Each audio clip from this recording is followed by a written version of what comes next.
What does health mean to you? This is a question that I believe is very transformative when we are looking at health and fitness, when we are setting goals, and when we are trying to really get the most out of our lives and achieve the health and well-being that we all desire.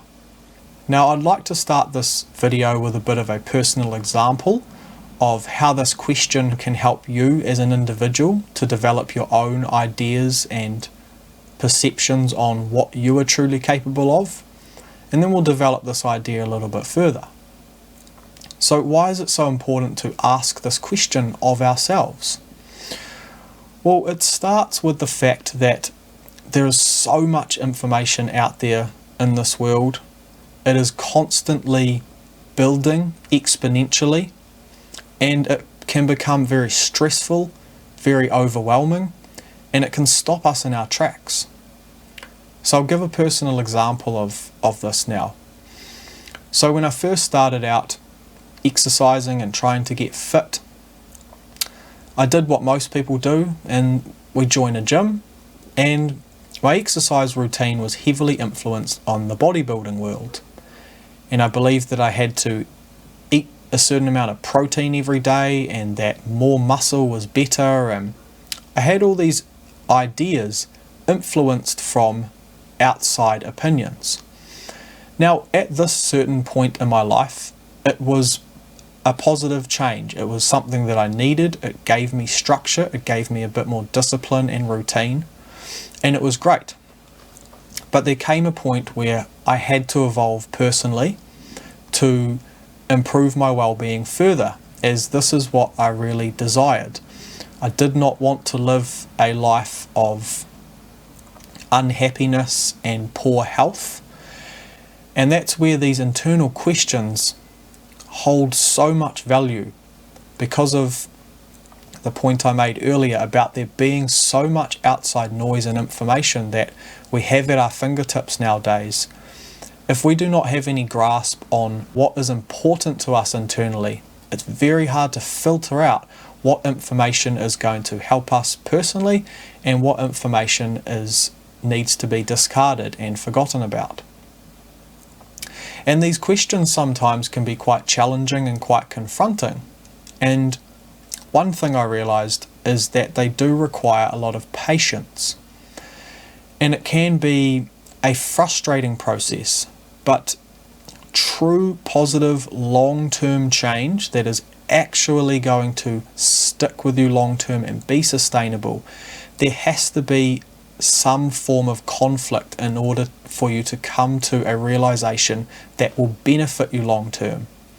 Without this realization, we get stuck in a vicious cycle of going back and forth, and we don't really understand why. So we'll do an exercise routine for a while, we might jump on a diet for a while, but all of these approaches to health and fitness are short-term fixes, and they do not serve us long term. And there comes a point where we have to take some personal responsibility, and we have to sit down with ourselves and process these internal thoughts and create this dialogue with ourselves.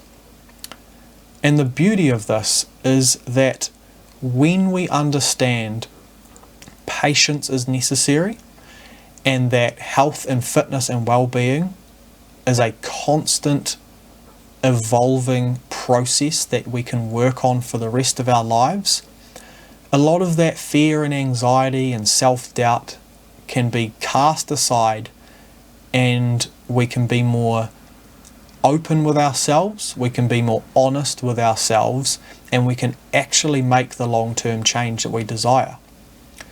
And this is very liberating, because this does not mean that we have to change our entire life and meet these unrealistic goals within a certain time frame.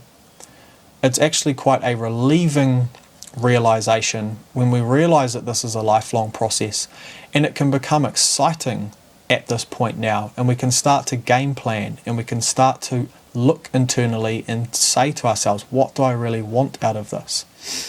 And from here we can start to make these changes.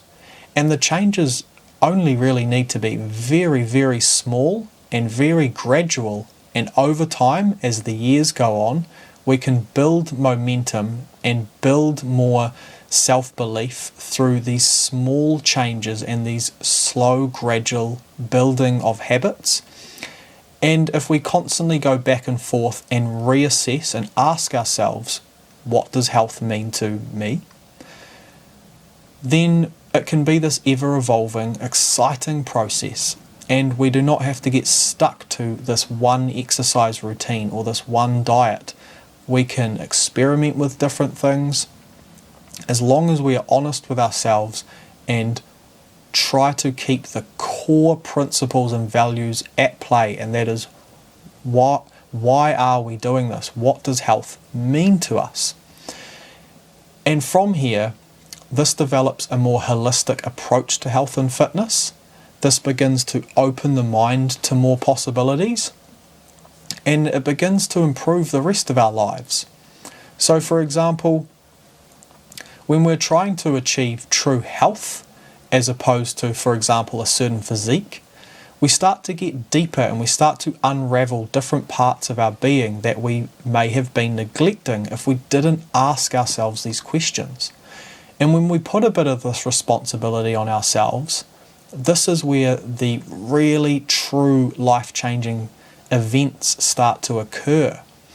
And we can start getting into deeper practices, certain forms of meditation that we may want to embark on, different ways of eating. There may be fasting involved, or focusing on more certain food groups that we've been neglecting. The more we process these internal thoughts, we become more open to the fact that we may not be as important as we think we are, or we may not know as much as we think we do. And it's a real revealing process, and it makes us more open to being honest with the people that are important in our lives. This can develop deeper relationships with other people, and it's really just a ever-evolving process. So without going too far off track here, the main core message of this video is to just start with this simple question: what does health mean to you as an individual? Sit down with a pen and paper and just start writing out some thoughts, and keep going back to this question, maybe once a week, maybe once a month, but keep returning to this question and see if that question starts to change for you. And from there, this can be your guide as to what health really means to you, and this will start to filter out the unimportant noise, the distracting messages that you may see online, the distracting influences, and you can really get in touch with yourself. And that is the true exciting starting point to your health and fitness journey. That is where the true long-term changes will happen, and it's from being open to yourself and believing in yourself. And from there, then we can all be open, and we can be more honest with one another, and we can have open, honest conversations that are a lot less barbaric, and they will be a lot more beneficial and influential to people in a much more positive light, because we've worked on ourselves internally. This internal openness to yourself will make you more open to others, and that is where we can all help each other. And this is a case of then the teacher being the student and the student being the teacher. So we are now no longer restricted thinking that other people are above us. We're all on a level playing field, and we can all help one another really try to search out true health and well-being. And this is just key to happiness and contentment within ourselves.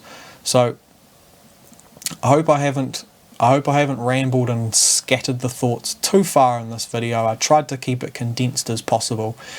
But that's the fun of playing around with different ideas and this journey towards health and fitness, this is one that we can all share together, but it starts with understanding ourselves as individuals. So all the best with that, with answering that question. I'd love to hear your answers to this question, and creating these kind of conversations are very important for us all. So thank you for watching, and I'll see you in the next one. Cheers.